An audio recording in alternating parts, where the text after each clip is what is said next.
Hey guys, it's John, and something really crazy happened to me earlier this year that kind of recontextualized my entire life. I got diagnosed with ADHD as someone who's almost 30 years old. And while I would say I wasn't particularly shocked anymore, me in the past would have been. I had always lived my life sort of thinking that, you know what, you're just not working hard enough. You're just not doing enough. I beat myself up so much thinking, hey, do more, do more, do more. You're just not disciplined. You're just not disciplined. You're just like everybody else. There's nothing wrong with you. So you must just be lazy. Work harder. And that was the perspective that I approached school, work, household chores, and even my creative, like YouTube. And then now all of a sudden that's completely changed, right? And that was really, really difficult because, one, being able to now understand where my brain is coming from and why I am the way that I am. It's not that I'm lazy. It's just that my brain has, an executive dysfunction. I was listening to one doctor talk about it, and he describes it as your mind is like a race car with bad brakes. And for me, it doesn't start all the time, which is really annoying, right? But let me tell you the biggest thing that I realized is when you have ADHD, my kind. ADHD is a spectrum, and so your version of ADHD might not be the same for me. But it seems that pressure, external pressure, activates our brains. And with enough pressure, we zoom and we get things done. Like, that's why we're the coveted, thank God you're here employee, right? That's why my boss loves me, in one sense, because, like, when he gives me a task and it's clear, I zoom off in that direction and I get it done really, really fast. Like, it's really, really great. And so in certain contexts, my bosses love me, and I've always been able to, like, keep a job, especially jobs that involve, like, working with my hands and things like that. But then other times, my boss will give me a verbal list of instructions and I'll forget half of it. And, but then the other half of that is absent pressure, absent external pressure. My brain doesn't want to do anything, just wants to chill.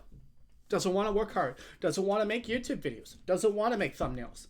It just wants easy dopamine. It doesn't want to work when there's no pressure. And this is the big paradigm that I've sort of figured out for my life is I work hardest when, right, but in the past, I work hardest when there was pressure.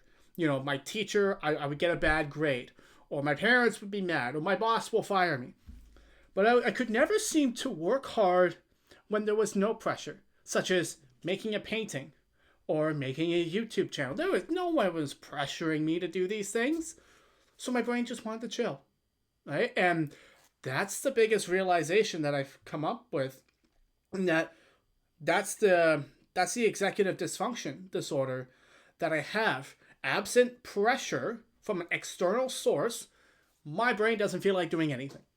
So I've had to come up with ways, the past 2 months thinking about this and working on it, I had to come up with a few ways to help me get back into the swing of things. And one of the things that's actually working for me right now in this moment, the reason I'm making this video, is not being perfect.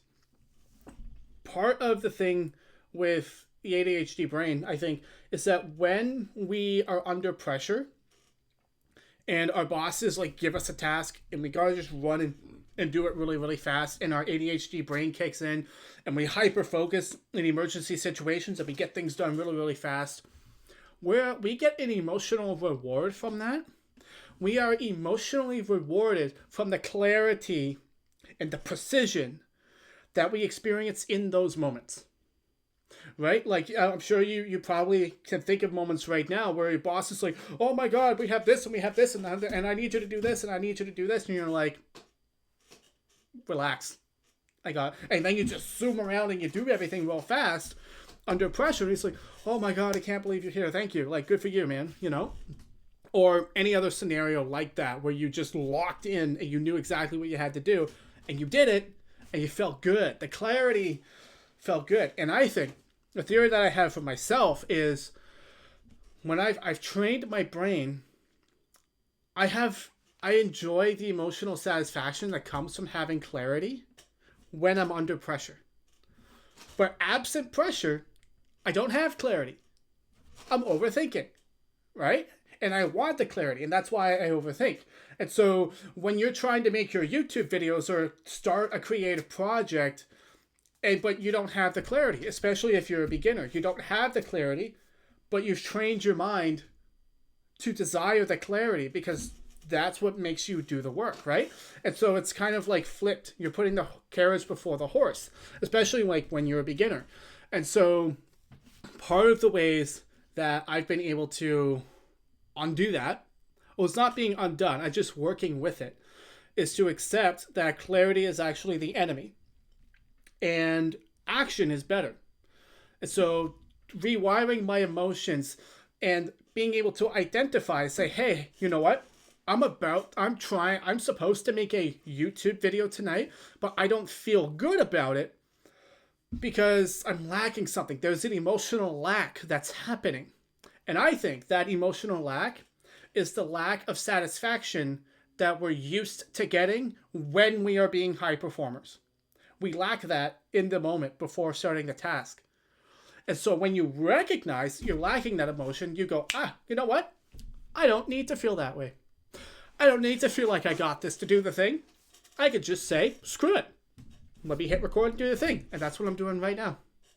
Right? And it's working because it's getting done. The work is getting done. This video will be posted. I'll throw together a quick thumbnail from old photos that I had. And the job will be done. Right? So this theory that I have is working in real time. It's working on me right now. And the thing was, I had a whole thing where I wanted to be painting that blank canvas while I was here, but it was slowing me down. I was overcomplicating, right? And had I decided to no, I want this specific video for me to have me painting, this video might not have gotten done. Because I had a particular vision and I wanted to be this particular way, but you need momentum. You need to get into the groove first. There's a chance that the next video will, because I'll have this video done. I'll feel good. I'll be in the groove now. And that's one of the most important things that I've sort of come to realize working with my ADHD brain, unmedicated, not against it. And again, I'm not taking meds. I'm not a doctor, so obviously this is not medical advice. You do whatever you have to do. But, and by the way, if you want to go on this journey with me and you're someone with ADHD and you want some help, some motivation, just being able to make more content and be more creative, there's a link to my free community in the description. You guys can check it out there. But I think for me, being able to make this video, it all comes down to a form of acceptance. Accept that my reality for when I'm under pressure and when I don't have any pressure is going to be different, and those things are going to feel completely different. And that's okay. And that's okay. And that's just something that emotionally I'm just sort of starting to roll with it. Allowing for some chaos. Being messy, not really getting all, worried about, it's going to be like this, or is it like this? Is the audio on? Yeah. Is the camera on? Yeah. Okay, we're good. Record. Make the video. Get the momentum. The next video will be better. Right? And so I think that's all I want to say for this video. But if you'd like to hear me say some more things, you can hit the subscribe button and watch another video right here. Cheers.